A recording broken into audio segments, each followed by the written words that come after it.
Hi, Devin. How's it going with you? Things are good, man. How about yourself? Not bad at all. Not bad. So, Devin, you got a new album coming out in September. How's that coming out for you? Oh, it's good.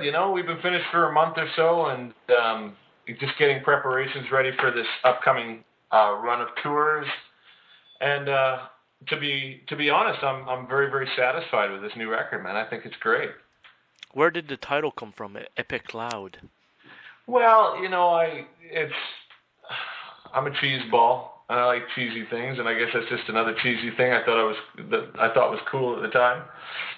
I was flying in a plane, and I like the idea of being over the clouds and that sort of epi cloud thing. And then I thought, oh, it's also epic loud. It's a play on words that I thought was kind of interesting. Because what I see, the word is like all one word, and your last album, Ghost, was one word. Deconstruction was one word. Addicted, you kept on that trend for a little while. hmm It wasn't consciously so. I certainly wasn't trying to keep a trend going. I think I just, I tend to respond to whatever instinct leads me in the direction that it does, and that's just another example of it, right? Now you got tour dates in September. How far are you going to go on this? Well, we've got 15 shows in North America. Then we've got some time off. Then we do a circus thing that we've had planned in London, and then we do 2 months co-headlining with Fear Factory in Europe, and then it's Christmas. So, our schedule is pretty tight. And that's good when you're busy like that because it keeps you going. I agree. Now, Devin, for the album cover, where's this concept come from and originate from? Well, I mean, the idea of our logo being represented, basically we use the logo in ways that represent the content of the record, and we've done that throughout the past four records. Like, Addicted was done with the blood and the crayons, and Ghost was done out of leaves and plants, for example. And so I wanted to carry that concept on because it's the same band, but this particular record is a lot more about humans in general, and so having a representation of the earth on the cover seemed to make the most sense. Another thing to your guitar sounds and sounds in general. What have you done on this differently than the other album, or did you stick to the same vibe for guitar amps and guitars? Well, I play several different types of guitars. I play Peavey, Framus, and Sadowski.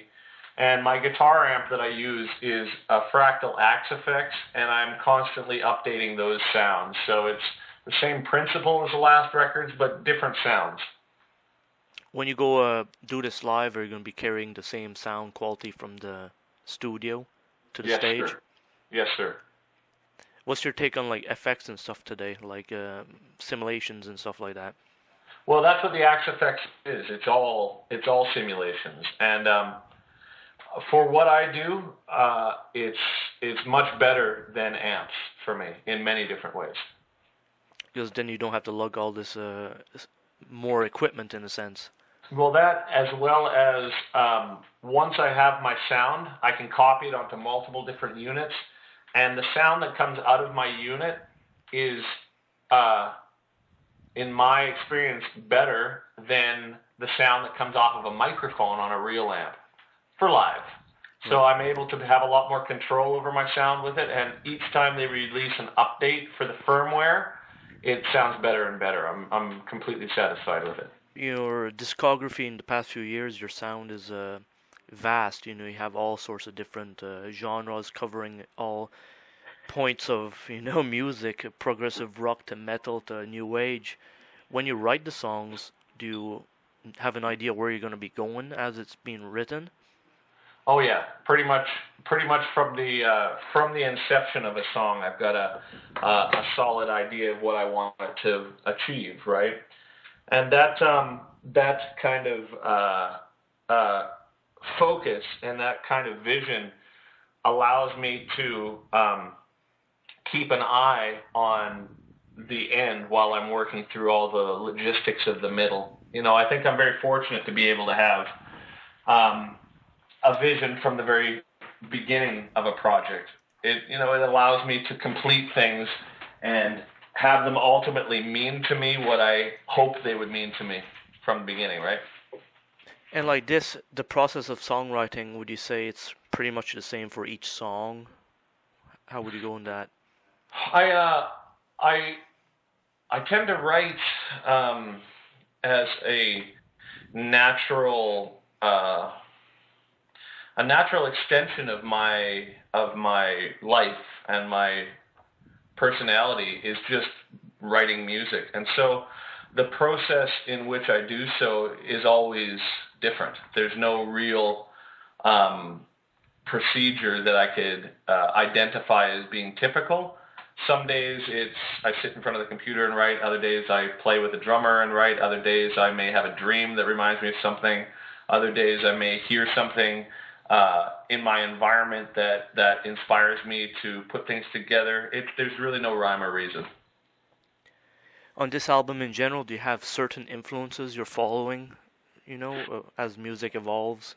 Yeah, I mean, I think that on this record, I felt comfortable in revisiting the types of music that I enjoyed as an early teen, which is more, Def Leppard and early Metallica and maybe Eurythmics and even Enya, things like this. I definitely went back in terms of my influences to my early teen years, which is, about 1984 to 1987 kind of thing.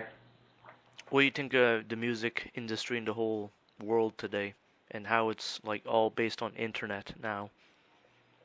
Well, I mean, I don't feel like I have too much of an option to not be a musician. I'm a musician because that's how I was born.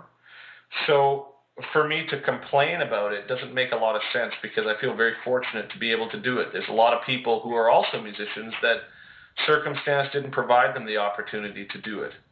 And so as a result of that, I'll take what I can get. If it's the internet or if it's downloads or if it's touring, I just want to play, right? So I don't spend a lot of time feeling like I'm hard done by as a result of how things have transpired.